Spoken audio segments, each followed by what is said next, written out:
Olá, meus amados e queridos irmãos, que Deus abençoe a vida de todos vocês neste momento, que Deus abençoe o seu lar, a sua família, que Deus abençoe a sua casa. Falando com todos vocês, o diácono Paulo Nascimento, da Igreja Deus é Amor. Amados e queridos irmãos, hoje é terça-feira. Hoje, terça-feira, estou aqui ao vivo falando com todos vocês. Agora são 17 horas. São 17 horas. O dia já está declinando e graças a Deus por nós estarmos aqui. Lembrando que hoje nós estaremos ali na nossa igreja Deus é Amor de Bela Vista. Atenção, Bela Vista, região aí de Cariacica. Nós estaremos hoje, a minha esposa Simone estará pregando a palavra de Deus e eu estarei com ela aí na nossa igreja de Bela Vista, aí na região de Cariacica. E eu quero deixar aqui uma meditação na palavra de Deus para todos vocês no livro de Pedro. No livro de Pedro, capítulo 1, e no versículo de número 3. 1 Pedro, capítulo 1, e no versículo de número 3. Ação de graças pela esperança da salvação. Muito importante esse título. Muito importante. Ação de graça pela esperança da salvação. É tudo que a pessoa tem que ter, é tudo que o homem e a mulher tem que ter, é a esperança da salvação. Se você não tem esperança da sua salvação, é porque você ainda não aceitou a Jesus Cristo como seu único e suficiente Salvador, porque é Ele que salva. Ele é o caminho, Ele é a verdade, Ele é a vida, e ninguém chega ao céu se não for por Ele. Então, tem muitas pessoas que dizem assim: eu não tenho esperança da minha salvação. Eu não tenho esperança. Eu já fiz tanta coisa errada que eu não tenho esperança de salvação. Olha, mas ainda há esperança para você. Se você entregar sua vida a Deus, se você aceitar a Jesus como teu Salvador e abandonar os seus pecados, você vai ter esperança de salvação. Então, o apóstolo Pedro, antes dele se tornar o apóstolo Pedro, ele também não tinha esperança de salvação. Mas depois que ele se encontrou com o Senhor Jesus, então ele passou a ter esperança de salvação, porque Jesus ele traz esperança de salvação. As pessoas que vivem neste mundo cometendo pecados, iniquidades, cometendo terríveis idolatrias, como ter esperança de salvação? Como ter esperança? Mas nós vamos ver aqui o que disse o apóstolo Pedro, quando ele fala sobre a esperança da salvação. Quando ele fala sobre, quando ele agradece a Deus pela esperança que ele não tinha, mas ele passou a ter. Depois que ele se encontrou com Jesus, ele era um pescador e ele vivia ali pescando no mar da Galileia, naquela região, e um dia ele teve um encontro com o Senhor. Bendito seja o Deus e Pai de nosso Senhor Jesus Cristo, que segundo a sua grande misericórdia nos gerou de novo para uma viva e esperança pela ressurreição de Jesus Cristo dentre os mortos, para uma herança incorruptível, incontaminável e que não se pode murchar, guardada nos céus para vós, que mediante a fé estáis guardados na vontade, na virtude de Deus, para a salvação já prestes para se revelar no último tempo. Então você vê aqui, eu vou explicar para vocês aqui rapidamente quando ele fala essas palavras, né? Bendito seja o Deus Pai de nosso Senhor Jesus Cristo. Jesus Cristo, ele era filho de Deus, porque Deus enviou o seu Filho unigênito, para que todo aquele que nele crê não pereça, mas tenha a vida eterna. Então Jesus, Pedro aqui, ele reconhece Jesus como Filho de Deus. Eu lembro que uma vez Jesus ele perguntou: quem dizem os homens que eu sou?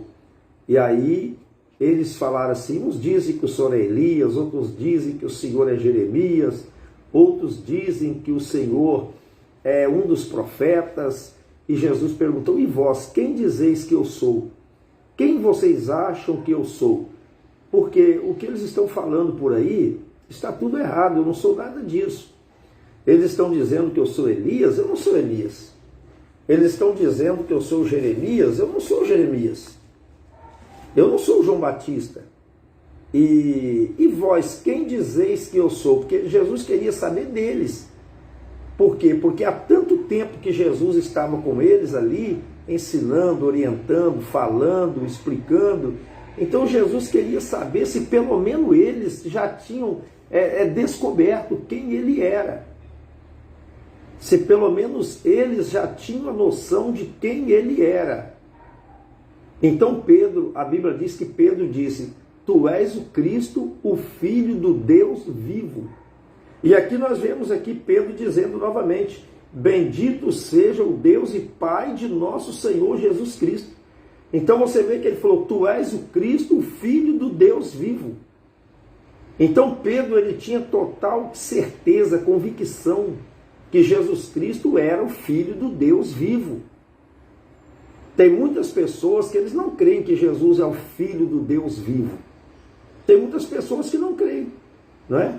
Os muçulmanos não creem que Jesus é o Filho do Deus vivo. Tem muitas seitas, não é, que não creem que Jesus é o Filho do Deus vivo. Para eles, Jesus é um profeta.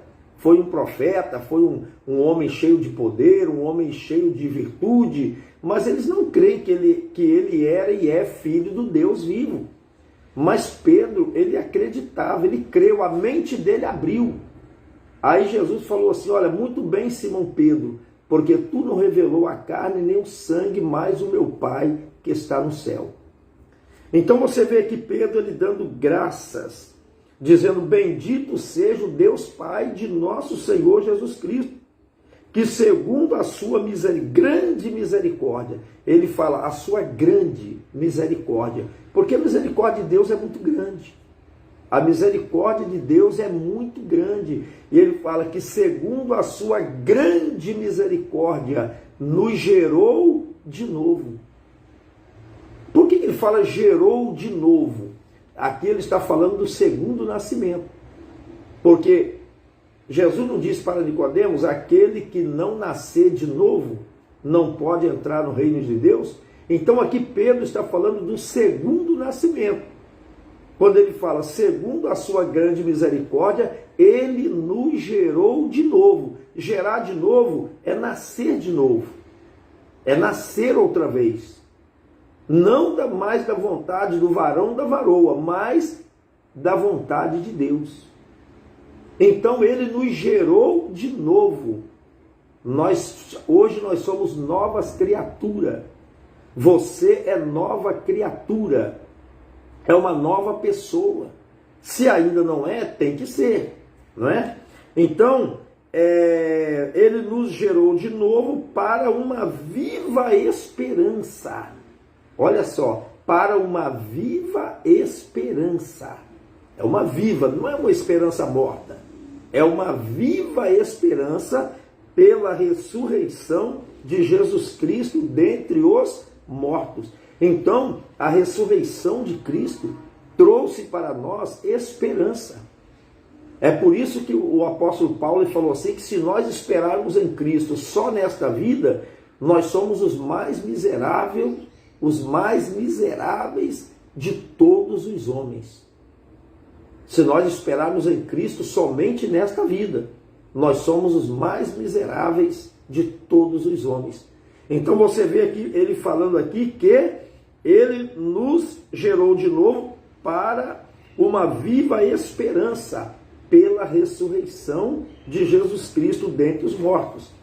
Jesus ressuscitou dentre os mortos. Ele não está na sepultura, ele não está morto. Ele não está morto, ele está vivo. Jesus está vivo.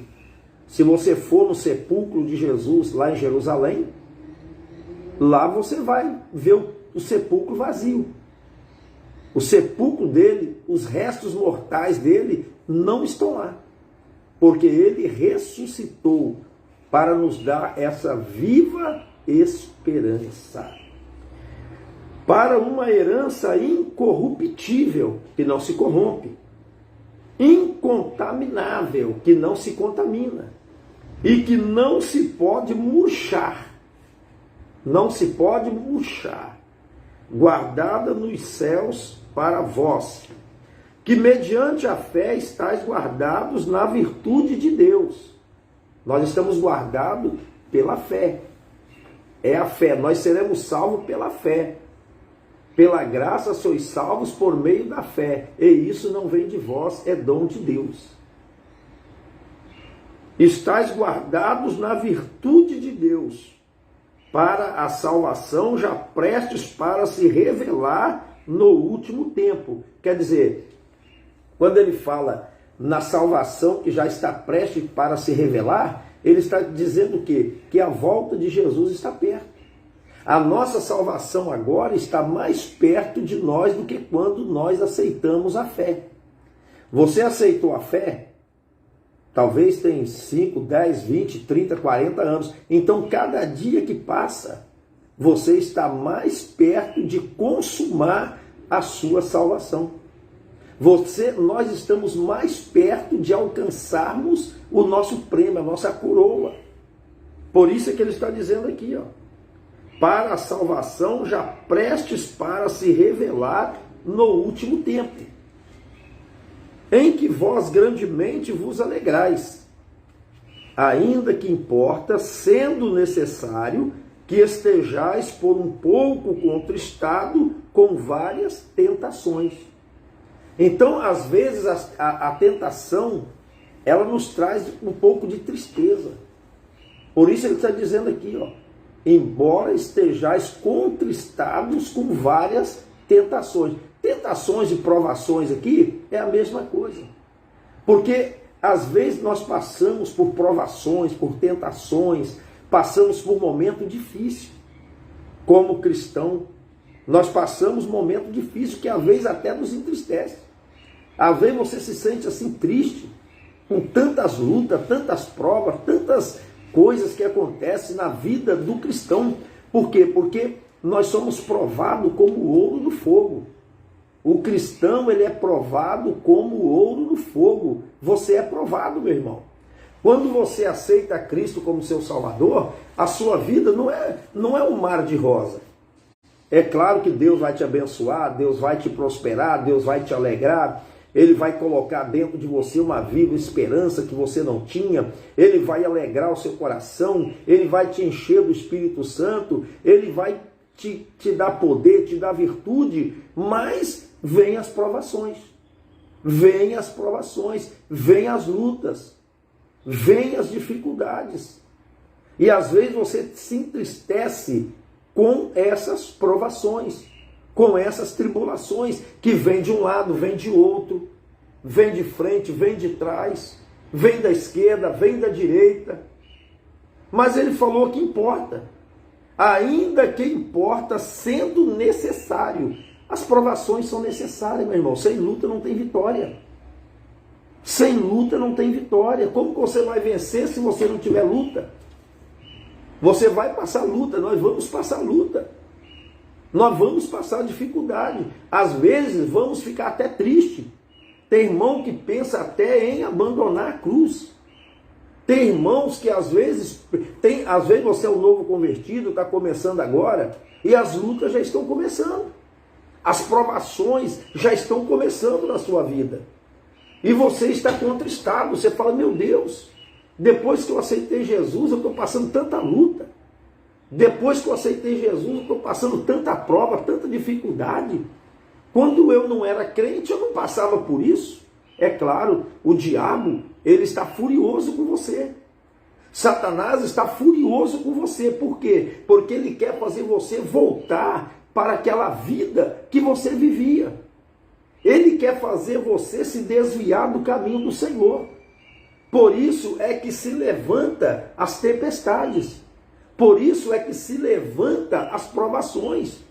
Você está achando que o diabo está feliz de ver você na presença do Senhor? Você está achando que o diabo está feliz por você ter abandonado o mundo, ter abandonado o pecado, ter abandonado as coisas desta... Não! Ele não está feliz, ele quer tirar você da presença de Deus. Lembra que lá em Mateus capítulo 4, na tentação de Jesus, o diabo ele tentou Jesus 4 vezes, para ver se Jesus desviava o foco, para ver se Jesus abandonava tudo. Mas Jesus venceu. Por isso é que a Bíblia diz, resistiu o diabo e ele fugirá de vós. Então você tem que resistir o diabo. Como é que você resiste o diabo? Na oração, indo para a igreja. Talvez você diz, diácono, eu estou desanimado, eu estou quase parando. Não para, não. Não para, não se entrega, não. Não se rende, não. Não se rende, não se entrega. Reage, reage. Sujeitai-vos, pois, a Deus, resistiu o diabo e ele fugirá de vós. Você vai vencer. Você vai vencer. Para que a prova da vossa fé, muito mais preciosa do que o ouro que perece e é provado pelo fogo, se acha em louvor, honra e glória na revelação de Jesus Cristo.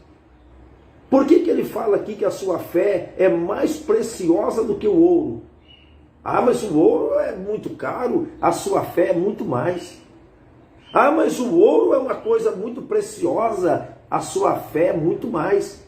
Por quê? Porque o ouro perece, a sua fé, ela te leva para o céu. O ouro, ele perece, mas a sua fé, ela te leva para a glória. Então, por isso que a sua fé é muito mais preciosa do que o ouro. O qual não havendo visto agora, o qual não havendo visto a mais, no qual não havendo agora, mas crendo, vos alegrais com gozo inefável e glorioso. Então, você vê aqui o apóstolo Pedro dizendo que aqueles irmãos daquela época, eles não viam Jesus, porque Jesus já tinha voltado para os céus. Jesus ele ficou aqui na terra 33 anos. Então, quando eles começaram a pregar o evangelho, quando Pedro escreveu essa carta, Jesus já tinha ido embora. Então ele fala, o qual não o havendo visto, a mais. Para você amar Jesus, não precisa de você ver ele. Não precisa de você ver Jesus para você amar a ele. Não precisa. Não precisa. Você ama ele sem ver. Por quê? Porque a Bíblia diz que nós não andamos por vista, mas nós andamos por fé. A fé é o firme fundamento das coisas que se esperam e a prova das coisas que não se vê. Então, ele fala aqui, o qual não o havendo visto. Nós nunca vimos Jesus, nós não temos uma imagem dele, nós não sabemos se ele era moreno, se ele era branco, se ele era negro, nós não sabemos se ele tinha os cabelos, os olhos azuis, olhos verdes, pretos. Nós não sabemos como Jesus é, mas um dia nós vamos saber. Um dia você vai saber como ele é. A Bíblia diz que nós o veremos face a face, assim como ele é. Nós o veremos assim como ele é. Hoje nós não vemos Jesus. Hoje nós estamos pela fé. Hoje nós estamos pela fé. A igreja vive pela fé. Nós vivemos pela fé. não é? E não por vista, e não por aquilo que nós vemos. Por isso nós não temos imagem de Jesus. Nós não vamos fazer uma imagem aqui e falar, esse é Jesus, não. Não precisa disso. Você não precisa de uma imagem para você crer nele. Você crê pela fé na palavra de Deus, na história contada pelos apóstolos. Então é por isso que ele está dizendo. Por isso é que ele está dizendo, o qual não o havendo visto a mais. Sem ver. Vocês amam ele pela fé. No qual não o vendo agora. Vocês não estão vendo ele agora. Mas crendo vos alegrais com gozo inefável e glorioso,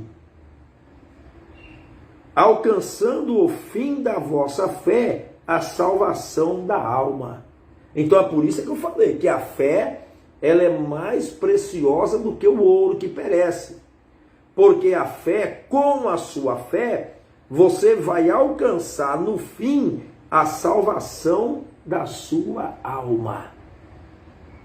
Nós vamos alcançar a salvação da nossa alma. Porque o que mais é precioso para nós é a salvação da nossa alma. O que é mais precioso para você? A salvação da sua alma. Jesus disse, o que adianta o homem granjear o mundo inteiro se ele perder a sua alma?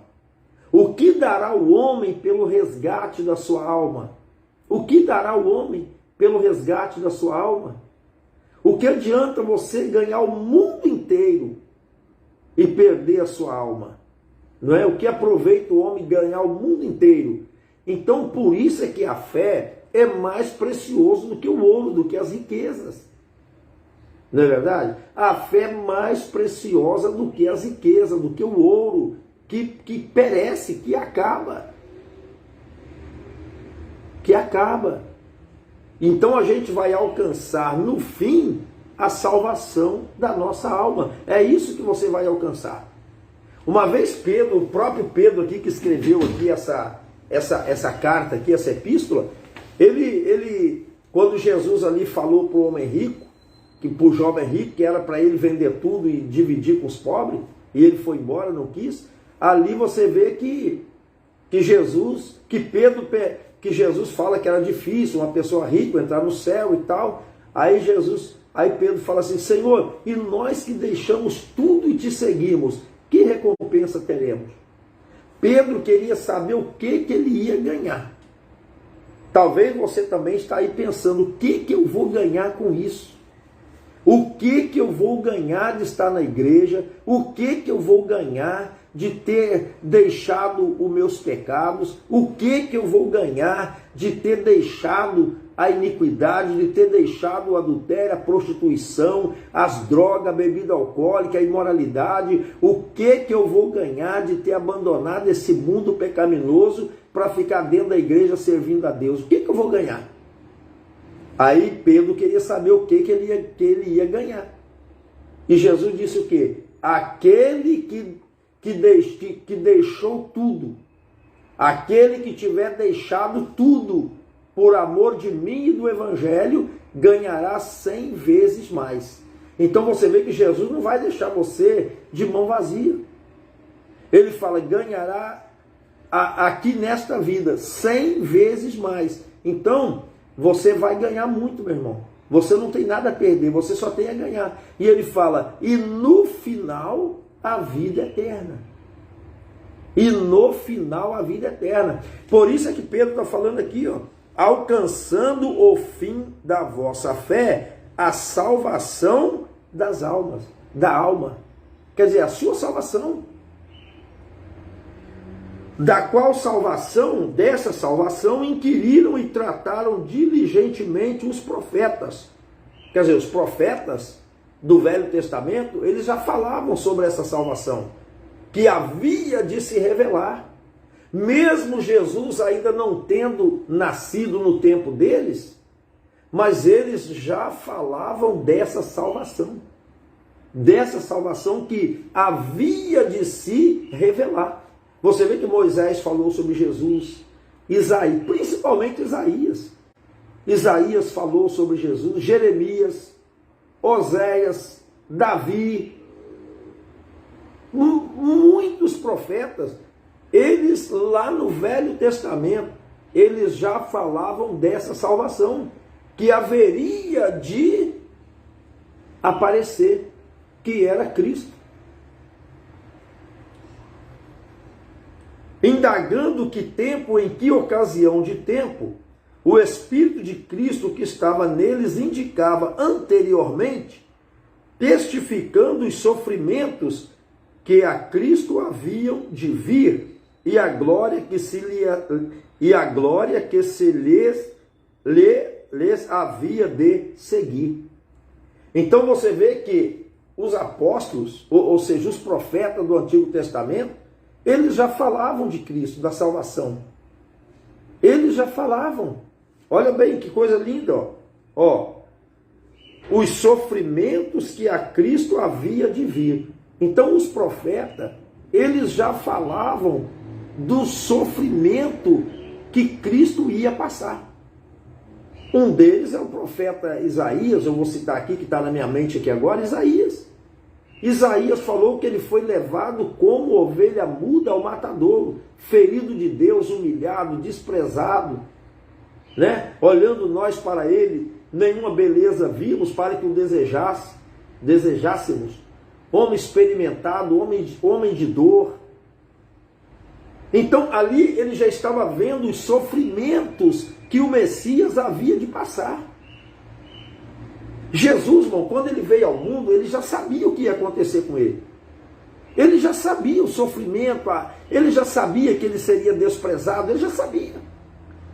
Ele já sabia que ele ia passar momentos difíceis, que ele ia ser rejeitado, que ele ia ser humilhado, perseguido, que ele ia ser crucificado. Ele já sabia de tudo. Os profetas já haviam profetizado, mas mesmo que os profetas não tivessem profetizado, ele já sabia. Ele, como Deus, ele já sabia os sofrimentos que a ele haviam de vir e a glória que depois seria revelado na vida dele. Ó, que haviam de vir e a glória que se lhes havia de seguir. Então você vê que depois do sofrimento de Cristo, depois que ele veio, passou tudo aquela situação, ele passou todas aquelas humilhações, mas depois a glória que a Bíblia diz que Deus o exaltou soberanamente e deu a ele um nome sobre todos os nomes, e todo joelho se dobrará diante dele e confessará que Jesus Cristo confessará Jesus Cristo para a glória de Deus Pai. Então toda língua confessará, toda língua confessará. Jesus, ele veio, passou o que passou, mas ele foi coroado. Ele foi coroado. Não estou falando a coroa de espinho, não. Estou falando, ele foi coroado lá no céu e assentou-se à direita de Deus. Então ele passou tudo o que ele tinha que passar. Ele já sabia que ele ia passar. Ele já sabia que ele ia sofrer. Aos quais foi revelado que não para si mesmos, mas para nós, eles ministravam estas coisas, que agora vos foram anunciadas por aqueles que, pelo Espírito Santo, enviado do céu, vos pregaram o Evangelho, para as quais os anjos desejam bem atentar. Então você vê que Jesus, ele enviou para nós o Espírito Santo. O Espírito Santo, ele veio do céu, não é? Ele veio do céu. Aqui está dizendo aqui que o Espírito Santo veio do céu, ó. Veio do céu. Vos foram anunciadas por aqueles que, pelo Espírito Santo, enviado do céu. Então o Espírito Santo, ele veio do céu. Você vê lá em Atos capítulo 2, mas antes Jesus já havia prometido, né? Ficai, porém, na cidade de Jerusalém, até que do alto, o céu está onde? No alto. Até que do alto sejais revestido de poder. Em Atos 2 diz que eles estavam reunidos em Jerusalém e veio do céu aquele som, como aquele vento veemente, impetuoso, encheu ali a casa e todos foram cheios do Espírito Santo que veio do céu e eles falavam em outras línguas, profetizavam e tal. Então aqui você vê Pedro falando que o Espírito Santo foi enviado do céu. E o Espírito Santo é ele quem convence o homem do pecado, da justiça e do juízo. Eu sei que eu estou falando com pessoas agora que o Espírito Santo ele vai te convencer. Não é eu que vou te convencer. Não é eu. Eu não vou te convencer, pastor nenhum vai te convencer. A gente pode até ajudar, mas a obra mesmo quem faz é o Espírito Santo. É ele quem convence, é ele que trabalha no íntimo do seu coração. É ele que trabalha. É ele que restaura, é ele que faz a obra na vida das pessoas. Então, meus amados e queridos, depois, outra hora, talvez amanhã, eu vou prosseguir com essa carta de Pedro. Eu vou prosseguir com a carta de Pedro, agora lendo o versículo 13. Né? Lendo o versículo 13. Então, que Deus abençoe você, que Deus abençoe a sua vida e que Deus abençoe a sua família. Senhor, meu Deus e meu Pai. Abençoa, meu Deus, este amado e querido amigo, irmão, ouvinte da Tua palavra, Senhor. Ó Deus, que essas palavras que foram ditas, ó Deus, que possam tocar nos seus corações. Que o Teu Espírito Santo, meu Deus, venha tocar nessas vidas, Senhor. E que eles possam ter o entendimento aberto para entender a Tua palavra. Para entender, meu Deus, os mistérios do Teu Evangelho, Senhor. Pessoas de perto, pessoas de longe. Ó Deus, que esta carta de Pedro, que ela venha servir, meu Deus, de incentivo para essas pessoas. Ó Deus, e faça a Tua grande obra em nome de Jesus. Amém. Amados e queridos, que Deus abençoe a todos vocês. Deus abençoe sua vida, sua família. Você que não aceitou a Jesus ainda, aceita Jesus como teu Salvador. Você que está afastado dos caminhos do Senhor, que você possa voltar o mais rápido possível, agora mesmo, para a presença de Deus. Que Deus abençoe a todos vocês. Fiquem na paz do Senhor Jesus. Falou com vocês o diácono Paulo Sérgio do Nascimento. Que Deus abençoe.